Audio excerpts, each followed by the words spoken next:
की यह वारदात पुणे से है। यह कहानी है अरबपति बिजनेसमैन केतन विशाल अग्रवाल की, जिसकी उम्र महज 26 साल की थी। इसकी 1 महीने बाद शादी होने वाली थी सिया गोयल नाम की एक अरबपति परिवार की लड़की से, जिसकी उम्र 25 साल की थी। दोनों की अरेंज मैरिज फिक्स थी। दोनों की फैमिली अरबपति है। शादी के कुछ समय पहले ही सिया का बर्थडे आता है।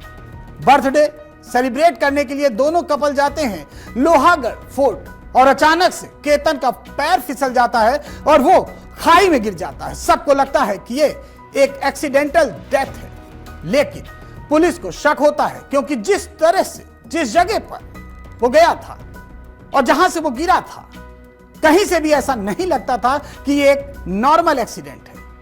पुलिस को शक हुआ। पुलिस ने इन्वेस्टिगेशन किया तो पता चला कि अपने बॉयफ्रेंड के लिए अरबपति मंगेतर ने ही अपने होने वाली पति की जान ली थी। जी हां, सिया ने ही इस हत्याकांड की पूरी प्लानिंग करी। प्लानिंग के तहत उसने अपने होने वाले पति को पहाड़ पर बुलाया, ट्रैकिंग का बहाना बनाकर अपने बॉयफ्रेंड को पीछे से फोन करके बुलाया। उसके बॉयफ्रेंड का नाम था चेतन चौधरी, और चेतन चौधरी जब वहां पहुंचा और उसने केतन को धक्का दे दिया, केतन गिरा और उसकी मौत हो गई। पूरी कहानी क्या है अब हम आपको विस्तार से बताते हैं। इस कपल की शादी के लिए जयपुर में पैलेस बुक हुआ था, वो भी 17 करोड़ का। 2 प्राइवेट प्लेन बुक हुए थे। दोनों फैमिली बहुत स्ट्रांग थी, पैसे से भी दोनों फैमिली बहुत स्ट्रांग थी और दोनों फैमिली के बीच में अच्छे संबंध थे। फैमिली ने अरेंज मैरिज फिक्स की थी।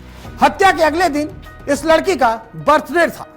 बर्थडे के लिए 40 कमरों का लग्जरी रिजॉर्ट्स बुक किया गया था और वहां अपनी होने वाली पत्नी का बर्थडे केतन सेलिब्रेट करने वाला था। लेकिन यह पत्नी same to same Sonam Raghuvanshi जैसी निकली। वहां बस एक चीज की कमी थी कि सोनम रघुवंशी ने जो कत्ल किया था वो शादी के बाद किया था, और यहां कत्ल शादी से पहले हो गया। केतन फॉरेन से पढ़कर आता है। पिता का बहुत बड़ा कंस्ट्रक्शन का बिजनेस था, नामी बिजनेसमैन थे पुणे के। अब ऐसे में पिता ने कहा कि बेटा अब तू हमारी कंपनी को संभाल। उसके बाद केतन उस कंपनी में डायरेक्टर बन जाता है और अपने पापा का बिजनेस धीरे धीरे संभालने लगता है। अब पिता ने सोचा कि बेटे को अब लाइफ पार्टनर की जरूरत है, क्योंकि उसकी उम्र हो गई है। वो बिजनेस में भी कंसंट्रेट करेगा और लाइफ पार्टनर रहेगी तो उसकी लाइफ में और आगे बढ़ने में उसकी मदद ही करेगी। और ऐसे में उसके पिता ने अपने आसपास, अपने जान पहचान, अपने रिश्तेदारों को, अपने बिजनेस पार्टनर्स को, सबको कहते हैं कि कोई अच्छी लड़की हो तो बताना, मैं अपने लड़के के लिए एक अच्छी लड़की ढूंढ रहा हूं। अब ऐसे में उनका ही एक रिलेटिव एक रिश्ता निकाल कर ले आता है, और एक लड़की जिसकी उम्र 25 साल थी और उसका नाम था सिया गोयल। सिया की फैमिली भी काफी स्ट्रांग थी, खरबपति फैमिली थी। मतलब दोनों की फैमिली बहुत ज्यादा स्ट्रांग और पैसे वाली थी, पैसे की कोई कमी नहीं थी। दोनों लड़का लड़की एक दूसरे को देखते हैं, शादी के लिए दोनों राजी होते हैं। शादी आने वाले 1-2 महीने के बाद ही होने वाली थी। दोनों को आपस में परिवार ने मिलाया, उसके बाद दोनों के बीच नॉर्मल बातचीत होने लगी। सिया बोलती है कि मुझे फोर्ट पर कहीं जाकर, कहीं पुराने किले पर जाकर प्री वेडिंग शूट कराना है, मुझे बाली नहीं जाना। जबकि केतन कहता बाली चलते हैं, वहां और अच्छी लोकेशन है। लेकिन सिया नहीं मानती। लेकिन फिर भी केतन बोलता है कि हम बाली भी चल लेंगे और जहां तुम बोलोगी वहां भी चल के शूट कर लेंगे। इसके बाद बाली में केतन रिजॉर्ट्स वगैरह तमाम चीजें बुक करता है और कहता है कि हम वहां पर प्री वेडिंग शूट कराएंगे। आजकल शादी से पहले एक नया शौक है, लोग प्री वेडिंग शूट कराते हैं। लेकिन सिया बाली जाने को तैयार नहीं होती और वो अपना पासपोर्ट भी फाड़ कर फेंक देती है और बोलती है कि खो गया, अब पासपोर्ट ढूंढने में और टाइम लगेगा। 19 जून को सिया का बर्थडे आने वाला था। सिया केतन से पूछती है, तुम मुझे क्या सरप्राइज दोगे? केतन ने कहा, तुम जहां बोलोगी मैं तुम्हें वहां घुमाने लेकर जाऊंगी। सिया कुछ दिन पहले 31 मई को अपने होने वाले पति केतन के साथ ही लोहागढ़ फोर्ट गई थी। ये लोनावला में स्थित है ये फोर्ट, और वहां पहाड़ियों के ऊपर से जो किला बना हुआ है वो काफी फेमस किला है। इसको आयरन फोर्ट भी कहा जाता है, क्योंकि बहुत ज्यादा मजबूत है और इतना फेमस है कि दूर दूर से लोग इसको देखने आते हैं और यहाँ ट्रैकिंग करने के लिए आते हैं। ये काफी ऊंचाई पर बना हुआ है और यहाँ का व्यू भी काफी अच्छा है, तो बहुत सारे लोग यहाँ आते हैं और टूरिस्ट भी यहाँ आते हैं इसे देखने। तो उस दिन ये वहां पर घूमने गए। इसके बाद 14 जून को वापस दूसरी बार ये लोहागढ़ फोर्ट केतन को लेकर जाती है, घुमाती फिराती है और अचानक से केतन को कॉर्नर पे ले जाकर धक्का दे देती है, ढकेल देती है। केतन डर जाता है, लेकिन पीछे एक पेड़ था जिसको केतन पकड़ लेता है। केतन ने कहा कि ये क्या है? तो सिया ने कहा एक सांप था, उसी से बचाने के लिए मैंने तुम्हें धक्का दिया। सिया का प्लान फेल हो जाता है। यह सिया का पहला प्लान था केतन की हत्या का। अब ऐसे में धीरे धीरे तारीख आ जाती है 18 जून, क्योंकि 19 जून को सिया का बर्थडे था। सिया बोलती है मुझे वापस से फिर बर्थडे पर महाबलेश्वर जाना है, वहीं हम बर्थडे मनाएंगे और हम फिर उसी फोर्ट पर जाएंगे, लोनावला वाले। वहां की सीनरी मुझे देखनी है, मुझे ट्रैकिंग बहुत पसंद है। केतन को लगा कि सच बोल रही है, इसे सच में बहुत ज्यादा पसंद है घूमना, इसे सच में ज्यादा ट्रैकिंग करना पसंद होगा, नेचर इसको पसंद होगा, ये बहुत अच्छा है। मैं तो इसे बाहर ले जाकर घुमाना चाहता था विदेश में, लेकिन ये तो छोटी छोटी बातों में खुश हो जाती है। तो उसे लगा कि ये तो बहुत अच्छी नेचर की है सिया। लेकिन सिया के मन में कुछ और ही चल रहा था, कुछ और ही प्लानिंग उसने बना रखी थी। और बस ऐसे में दोनों 18 जून को ट्रिप पर जाते हैं और ये ट्रिप इनकी आखिरी ट्रिप होने वाली थी। अब ये सुबह 10:30 बजे के करीब ट्रैकिंग करना शुरू करते हैं। ट्रैकिंग के बीच बीच में पहाड़ी की एक चोटी पर ये चले जाते हैं।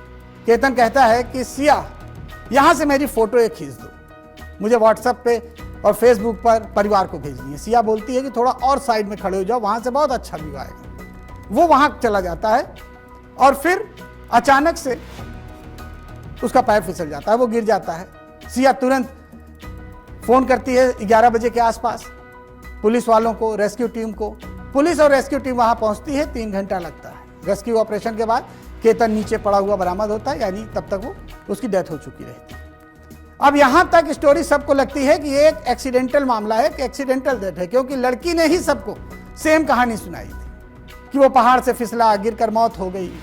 लेकिन इस लोहागढ़ फोर्ट्स में ऐसे कम ही इंसिडेंट हुए हैं, ऐसे बहुत रेयर इस तरह की घटनाएं वहां पर हुई कि इस तरह से गिर के किसी की मौत हो जाए फोटो खिंचाते समय।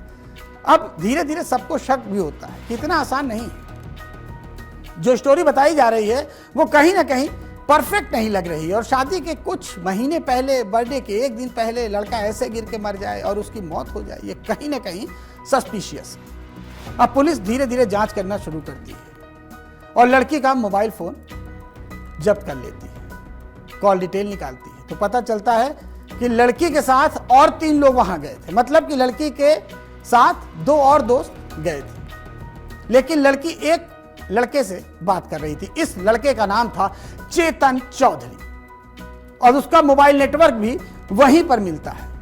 फिर पुलिस उसका फोन खंगालती है, उसकी कॉल डिटेल निकालती है। तो पता चला कि दोनों आपस में चैट भी कर रहे थे और वो भी लगातार। ये दोनों गर्लफ्रेंड बॉयफ्रेंड थे, यानी कि ये दोनों रिलेशनशिप में थे और काफी समय से थे।